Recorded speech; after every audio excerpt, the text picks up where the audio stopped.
এই সমাজটি ঠিক করতে হলে বেশি কিছু করার প্রয়োজন হয় না, এবং আইনশৃঙ্খলা বাহিনী যদি একটু সঠিকভাবে তারা যদিও হয়তো সুশাসন বা পৌরনীতি বা সমাজকর্ম বিষয়ের প্রতি বা রাষ্ট্রবিজ্ঞান যেকোনো পড়াশোনার ওইভাবে যদি তারা সাধারণ জ্ঞান থাকতো, তাহলে তারা অবশ্যই সঠিকভাবে দেশকে শাসন করলে বা পরিচালনা করলে, সমাজকে সুশৃঙ্খলভাবে যদি সঠিকভাবে পরিচালনা করতো, তাহলে তারা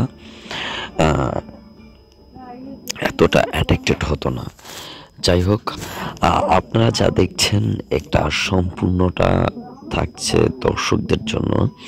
জনগণের সেবক যারা, তারা কিভাবে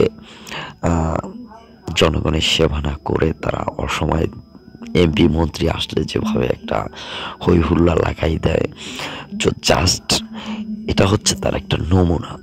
আপনারা যদি একটা বিষয়ের উপর ভিত্তি করে দেখেন যে আমরা যে সুশাসন বা রাষ্ট্রবিজ্ঞান বা পৌরনীতি সম্পর্কে যখন বিভিন্ন সাবজেক্ট অধ্যায় নিয়ে পড়াশোনা করি, তখন দেখতে পারবেন যে কিভাবে তারা তাদের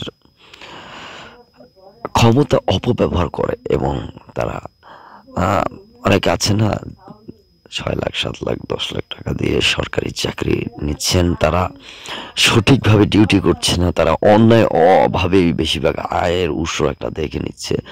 তো আজকের যে ভিডিওটা শুধুমাত্র আরেকটা বিষয়ের উপরে একটু সরকারি খাস জমিগুলো কিভাবে দখল করে আছেন, এবং সরকারি খাস জমিগুলো বের করে সো ইত্যাদি ইত্যাদি ভিডিওগুলোর যদি ভালো লেগে থাকে তাহলে অবশ্যই দেখবেন।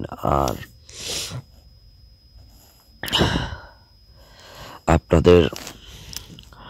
আপনারা দেখছেন বরিশাল বিমানবন্দর। সো তো যদি ভালো লেগে থাকে তাহলে অবশ্যই লাইক কমেন্ট শেয়ার করবেন, আর বেশি বেশি ভিডিও দেখতে পেজটি ফলো করে থাকবেন। তো এটুকুই হচ্ছে একটি ভিডিওর মূল স্ক্রিপ্ট, যে স্ক্রিপ্টে হচ্ছে একদম রাস্তাঘাট শুনশান, নীরবতা পালন করছেন, যানবাহন চলাচল থেকে শুরু করে ঢাকা বরিশাল মহাসড়ক বেশিরভাগ সময়ই যানজট থাকে, বিভিন্ন সময় দুর্ঘটনা ঘটে, রোড অ্যাক্সিডেন্ট হয় প্রায় সময়ই। রাস্তার স্পিড ব্রেকার নেই, এই জন্যই প্রায় সময় স্থানে দুর্ঘটনা ঘটে থাকেন।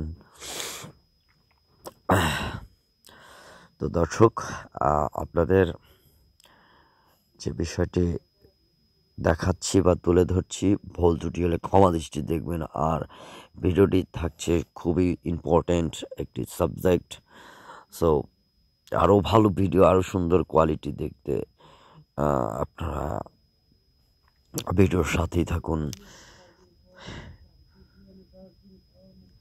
কে কিভাবে কি বলছে ওটা I don't not like. So everybody commercial life celebrate.